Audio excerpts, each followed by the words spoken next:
Hola mi gente, Ramadan Mubarak and Ramadan Kareem. It is Portia from MsMalcolmHughes here to do a quick book review for you all. So if you all are not aware, Saturday was Free Comic Book Day. So if you missed it, I'm sorry. But I actually did go to Free Comic Book Day and I picked up a number of comics. If you would like to see all the comics I picked up, just leave a comment below and I'll share that video.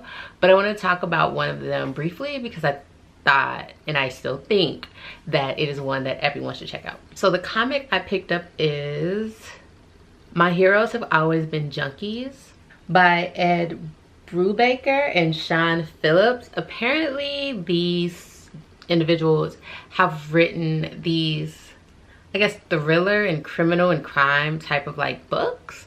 I'm not really familiar. However, this may make me want to look into them more and pick some up possibly.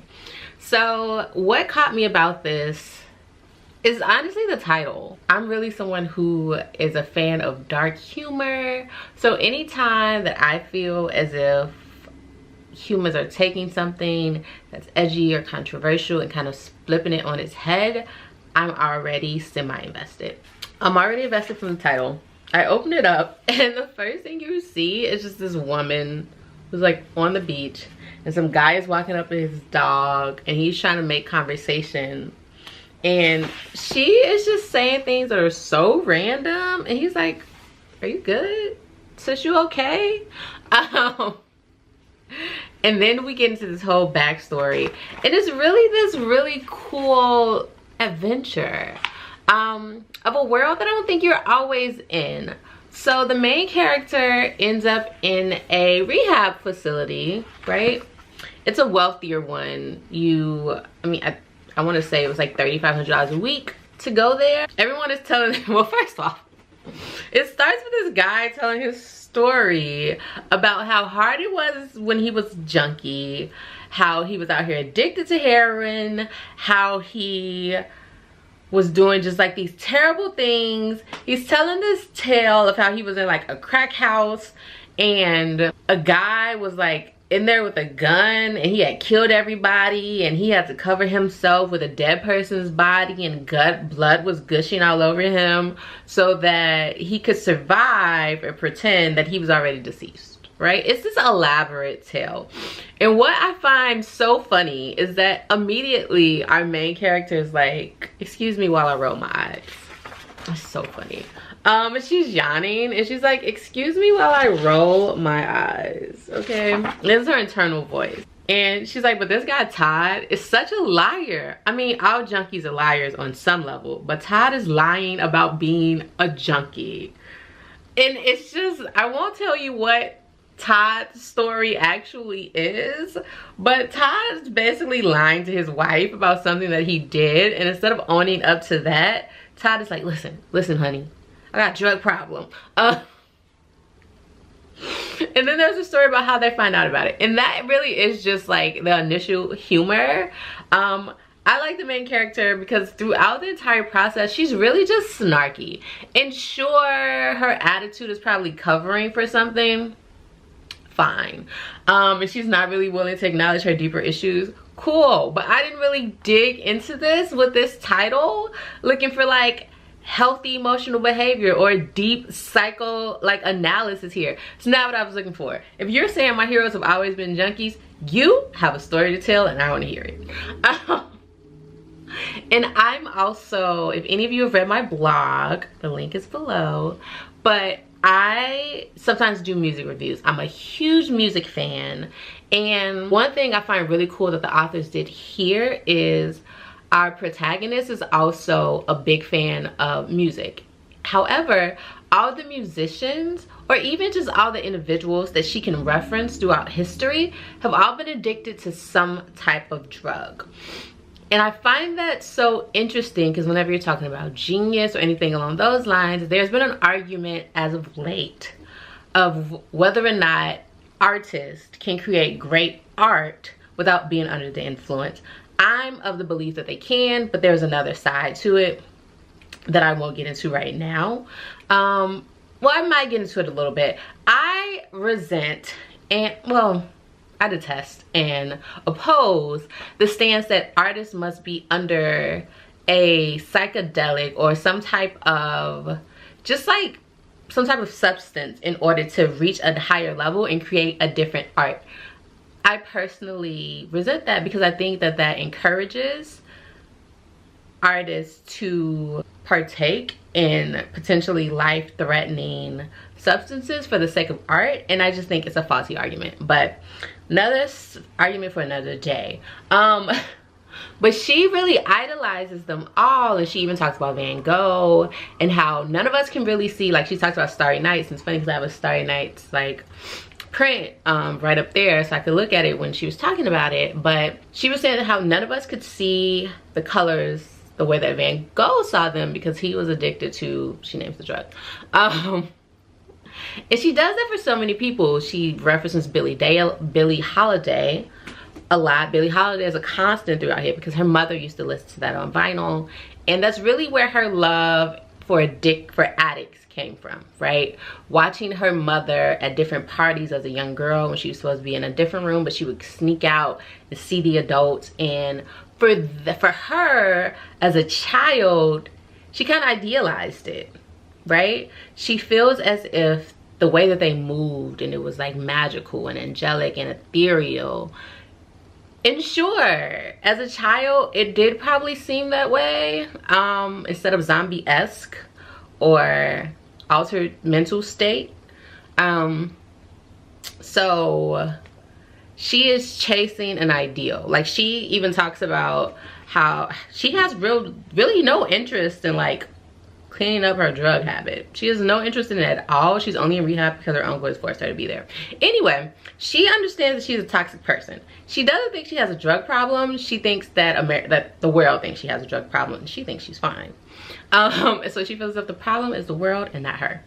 Cool, sis. Whatever. She does, however, understand that she is problematic. So there's this guy there who she knows likes her, and then it comes to turn out that she's kind of there to seduce this guy. She knows he likes her. She didn't anticipate liking him back. So it ends up turning into some like type of love story, except for there's this huge twist at the end that's kind of dark, and it speaks to loyalty, but only if you have questioning. Well, I can't even say that because it depends on where your loyalties lie and who you're committed to, right? So she makes a decision, which, I mean, honestly, I can't say that like most people wouldn't make. I'm not even saying I'm not even sure if I fault her for it, but she makes a call, right? She makes a decision. It's super shaky, it's super manipulative, and some could argue that it's super wrong. I'm not saying it's right, I'm just saying I get it. But because I don't want to tell you too much, because I do think folks should pick it up and read it. Like, it was one of those, like, I do think folks should pick it up and read it. Like, I kind of picked it up just to say, oh, let's see what this is about, and I couldn't put it down. I just read it straight through. What I think is tricky and beautiful and complicated is that this book is all of those things. Obviously, this individual should probably be at a therapist receiving couch sessions. However, I think it gets to the human psyche and human emotions and how we can sometimes alter the past to fit our desires or remember things partially, right? Like I said, we can idealize things.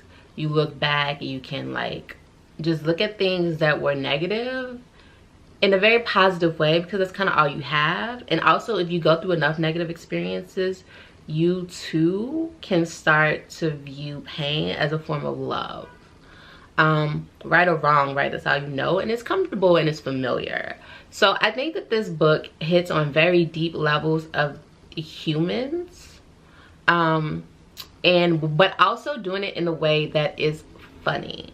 Like I said, it's a dark humor. Like, I wouldn't say, if any of you have like nieces or nephews or children, I wouldn't say, hey, pick this up for the younger readers and give it to them.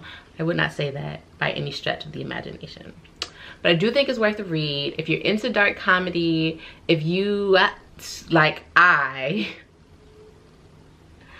are a fan of the more grungy aspects of life, then I totally think everyone should pick this up and check it out. Another thing that I want to share with you all while I have your time and attention is that it is May, right? May can be many things. May was my birthday. May is Mother's Day. But one thing for me that May is every year is a time for me to reflect and remember I have what I call like 5, now 6 husbands throughout history, which is really just like a lot of like men who I admire throughout time.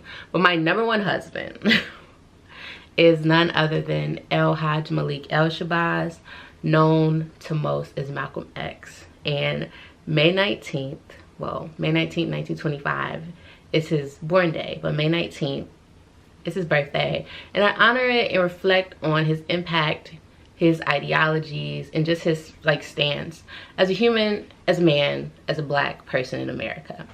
So with that, this year I am rereading this for, I think it's my 5th time. It's a great book. But I'm rereading it for the 5th time, and I'm gonna record a video and I'm gonna drop it on his birthday to honor him, really reflecting on this book, his impact, his life, and what picking this book up at 13, how this book has shaped my life, my ideologies, my morals, my values, and how I navigate the work that I do in this world. I feel very strongly indebted to this human being right here. So I wanted to let all of you know that I will be reading and reviewing this book, because hopefully you too will join and you will read and we can have a dialogue that day. So as you all know, I am learning Spanish. I opened up with Hola mi gente. And one thing I did recently along with my tutor is that I translated my closing from English to Spanish. So I'm going to read it in English and in Spanish, and it will get to the point where like I will memorize it, and then we'll just have both signing off. So here we go. Hasta luego. Recuerdo a darle tiempo al tiempo y tengo el amor día de su vida a propósito. So, as always, remember to give time and to have the best day of your life on purpose. Thank you all so much for rocking with me. I'm excited. Oh yeah, I hit over 100 views, like over 100 subscribers. Thank you all so much. I'm really so appreciative of that. Let's keep going. Let's keep the momentum building. We're on our road to 1,000.